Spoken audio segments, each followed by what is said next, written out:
এবার আমরা জানার চেষ্টা করব মাযহাব একাধিক হওয়ার কারণ কি। যেহেতু শুরুতে আমরা বলেছি মাযহাব মানে মতামত বা অভিমত, সো প্রত্যেকের মতামত একরকম হবে এটা আসলে লজিক্যাল না, এটা যৌক্তিকও নয়। এক একজনের চিন্তা এক এক রকম, বুঝ একরকম, মতের ভিন্নতা বা বুঝের ভিন্নতা বা চিন্তার ভিন্নতা it's very common and very human. এটা মানুষের মাঝে থাকবেই, এটাই মানুষের সহজাত। এই কারণেই একাধিক মতামত কোরআন সুন্নাহর বিষয়ে আমরা পাচ্ছি। পাশাপাশি রাসূল সাল্লাল্লাহু আলাইহি ওয়াসাল্লামের পক্ষ থেকেও একটি আমলের ব্যাপারে একাধিক কোনো একটি বিষয় একাধিক আমলও প্রমাণিত হয়েছে, ফলে একাধিক মতামত এখানে গড়ে উঠেছে। যেমন ধরুন সালাতে কখনো কখনো রাসূল সাল্লাল্লাহু আলাইহি ওয়াসাল্লাম বুকের উপরে তিনি হাত বেঁধেছেন, কখনো নিচে হাত বেঁধেছেন, কখনো নাভির সাথে মিলিয়ে হাত বেঁধেছেন, কখনো নাভি সংলগ্ন নিচে হাত বেঁধেছেন। তো কোনো কোনো সাহাবা ওনার রাসূল সাল্লাল্লাহু আলাইহি ওয়াসাল্লামের কাছ থেকে বুকের উপরে যে হাত বাঁধার হাদিসটি সেটি গ্রহণ করেছেন। কোনো কোনো সাহাবারা নাভির উপরে যে হাত বেঁধেছে সেটা গ্রহণ করেছে। কোনো কোনো সাহাবারা নাভি সংলগ্ন নিচে যে হাদিসটি ওনার রাসূল সাল্লাল্লাহু আলাইহি ওয়াসাল্লামের কাছ থেকে দেখেছেন বা শুনেছেন সেটি গ্রহণ করেছেন। আবার কখনো কখনো আল্লাহ রাসূল সাল্লাল্লাহু আলাইহি ওয়াসাল্লাম টায়ার্ড হয়ে গেলে হাত বাঁধা থেকে হাত ছেড়ে দিতেন। অনেক সাহাবারা, বিশেষ করে মালিকি মাযহাবের অনেক অনুসারীরা এই মতামতটিকে গ্রহণ করেছে। এভাবেই কিন্তু একটি প্রসঙ্গে বা একটি বিষয়ে রাসূল সাল্লাল্লাহু আলাইহি ওয়াসাল্লামের কাছ থেকে যখন একাধিক আমল প্রমাণিত হয়েছে, ফলে এই ক্ষেত্রে একাধিক মতামত বা ভিন্ন মত এখানে তৈরি হয়েছে। এই বিষয়টি যে শুধু মাযহাবের কারণে মাযহাবের ইমামরাই করেছেন এমনটি নয়, বরং রাসূল সাল্লাল্লাহু আলাইহি ওয়াসাল্লামের যুগেও সাহাবাদের মাঝে ফিকহি অনেক বিষয়ে মতভেদ কিন্তু আমরা দেখতে পাই। একটি বিষয়ে একাধিক মতামত দেখতে পাই। যেমন সালাতের শুরুতে কোনো কোনো সাহাবারা সূরা ফাতিহা শুরু করার আগে বিসমিল্লাহির রহমানির রহিম এটি আওয়াজ করে পরে তারপরে আলহামদুলিল্লাহি রাব্বিল আলামিন দিয়ে সালাত শুরু করতেন। আবার অনেক সাহাবারা সালাতের শুরুতে বিসমিল্লাহির রহমানির রহিম এটিকে আওয়াজ করে পড়তেন, বরং আলহামদুলিল্লাহি রাব্বিল আলামিন এখান থেকে জাহারি কেরাতে আওয়াজ দিয়ে শুরু করতেন। তাহলে দেখুন সাহাবাদের সময়ও কিন্তু একাধিক মতামত বা ভিন্ন মত পাওয়া গিয়েছে। সাহাবীদের সময়কালে যে কোনো বিষয়ে একাধিক মতামত পাওয়া যেত, এক্ষেত্রে আমরা সহিহ বুখারীর একটি বিখ্যাত হাদিস উল্লেখ করতে পারি, যেখানে আহজাবের যুদ্ধের প্রসঙ্গটা এসেছে এবং আহজাবের যুদ্ধে যখন মুসলমানরা জয়লাভ করলো, আল্লাহ রাসূল সাল্লাল্লাহু আলাইহি ওয়াসাল্লাম আহজাবের ওই প্রান্ত থেকে বা খন্দকের প্রান্ত থেকে মদিনায় ফিরে আসার প্ল্যান করছেন। জিবরাইল আলাইহিস সালাম এসে বললেন, ইয়া রাসূলুল্লাহ, আপনারা তলোয়ার নামিয়ে ফেলেছেন, আমরা তো নামাইনি। আল্লাহ তাআলা আদেশ দিয়েছেন যে বনু কুরাইজাতে অভিযান পরিচালনা করতে হবে, আপনি মদিনাতে যাবেন না, বরং বনু কুরাইজার দিকে যাবেন। এই কথা শুনে আল্লাহ রাসূল সাল্লাল্লাহু আলাইহি ওয়াসাল্লাম সাহাবাদেরকে বললেন, তোমরা সবাই ডিরেক্টলি এখান থেকে বনু কুরাইজার দিকে চলে যাবে।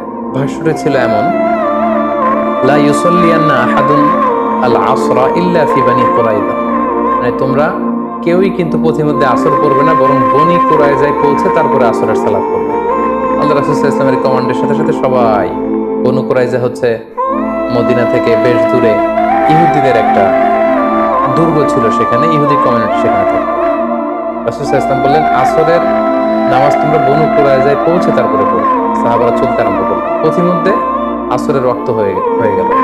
সাহাবাদের মধ্যে একদল ভাবলেন যে আসরের ওয়াক্ত যেহেতু হয়েছে আমরা এখানেই করে ফেলব। ওনারা বললেন যে রাসূল সাল্লাল্লাহু আলাইহি ওয়াসাল্লাম এই কথাটি দিয়ে বোঝাতে চেয়েছেন যে তোমরা এমনভাবে দ্রুত যাবে যাতে বনু কুরাইজায় যে আসরের সময় হয়, ফলে ওখানে আসর পড়বে। কিন্তু যেহেতু আমাদের লেট হয়ে গিয়েছে, ফলে আমরা আসরের সময় হওয়ার সাথে সাথে পথিমধ্যেই পড়ে ফেলব। ওনারা এই চিন্তা থেকে মাঝপথে আসর পড়ে ফেললেন।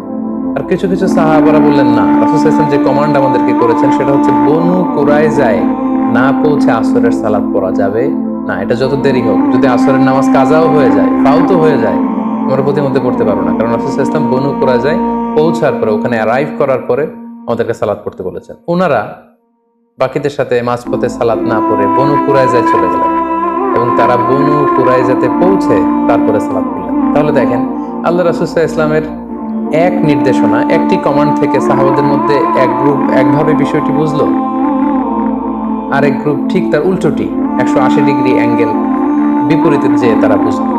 এবং পরবর্তীতে আল্লাহ রাসূল সাল্লাল্লাহু আলাইহি ওয়াসাল্লাম যখন বনু কুরাইজায় উপস্থিত হলেন, ওনার কাছে বিষয়টি পেশ করা হলো যে আপনার এই কমান্ড শুনে, নির্দেশনা শুনে কিছু সাহাবা পথিমধ্যে নামাজ পড়েছে, কিছু সাহাবা বনু কুরাইজায় এসে পড়েছে।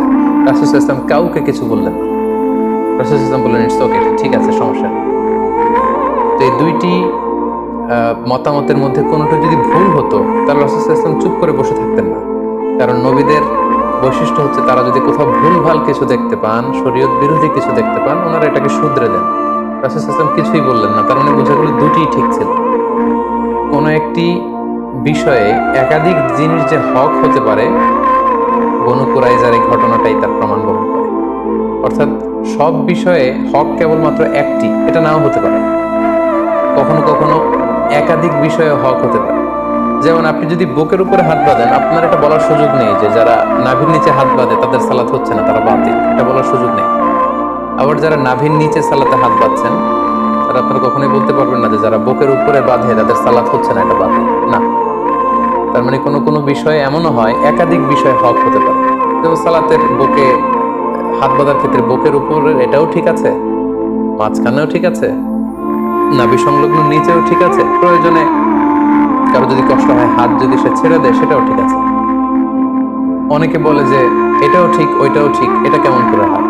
তাদের জন্য এই হাদিসটা একটা বড় ধরনের দলিল যে কোনো বিষয়ে একাধিক মতামত হক হতে পারে, একাধিক মতামতই সহি হতে পারে। নট নেসেসারি যে একটা বিষয়ই সঠিক হতে হবে, কখনো কখনো একাধিক বিষয়ও সহি হতে পারে। Be a part of our vision to listen and share the hype. Be with our official social media handle for latest updates.